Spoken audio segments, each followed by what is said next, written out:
Treba ovako razmišljati kad čitaš Kur'an i Kerim, da zapitaš neke stvari, da vidiš. Jer nas je Allah u Kur'anu pozvao da razmišljamo o Kur'anu, da ga vraća. To je ono što ne smijemo zaboraviti. Kur'an je knjiga koja se čita radi bereketa i koja se razmišlja da se primijeni.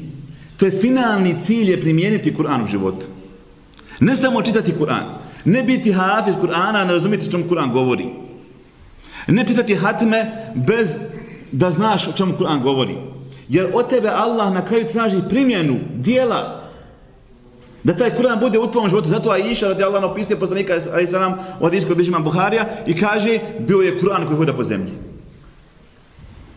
Primijenio kuranske propise u svom životu. Kako ćemo ih primijeniti mi ako ne znamo i šta piše? Ako ima ne razmišljamo. Zato Allah u 29. ajetu sure Sad kaže Kitabun enzelnahu ilejke mubarakun lijedebbaru ajatihi. Knjiga koju smo tebi objavili blagoslovljena je. Zašto je Allah objavio? Lijedebbaru ajatihi. Da bi oni razmišljali o ajetima Kur'ana. Da bi mi razmišljali o ajetima Kur'ana. Koliko smo mi zakazali na ovom polju, to je tema za sebe. Mi smo zakazali na prvoj stepenici čitanja Kur'ana. Bez razumijevanja. A kamoli razumijevanja, kamoli primjena. Jer učenjaci spominju u knjigama i kažu jedan od grijeha na koji će se poslanik alejhi selam žaliti na nas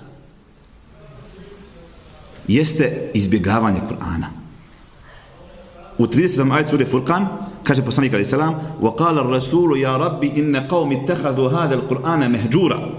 I poslanik će reći na sudnjem danu: Gospodaru moj narod, ili narod moj je ovaj Kur'an izbjegavao. Učenjaci kažu izbjegavanje Kur'ana ima deređe. Prva deređa je da ga ne čitaš. I ti si odmah izbjegao sav Kur'an. I onda se poslije možeš hvaliti, busati u prsa da si ti istinski sljedbenik Kur'ana, a ti ga ne čitaš, to je samo tvrdnja neistinita. Nema veze sa stvarnošću. Lagano je podići parolu i reći ja sam taj, ja sam najbolji, a u praksi nema ništa. Osoba koja se ne druži sa Kur'anom i Kerimom, ta osoba izbjegava Kur'an i Kerim. Šejh Islam Tejmije kaže Allah je čovjeka stvorio od tijela i duše. Dao je tijelu hranu kojom se hrani i duši hranu kojom se hrani. Hrana tijela je svakom poznata, a hrana duše je Kur'an. I ko ne hrani dušu Kur'anom, duša mu je gladna i umre. Zato poslanik se navodi i kaže ko ne spominje Allaha, on je kao srušena, napuštena kuća. Bez zikra. Bez zikra Allaha, bez spominjanja Allaha. Ako spominje Allaha, on je kao živ.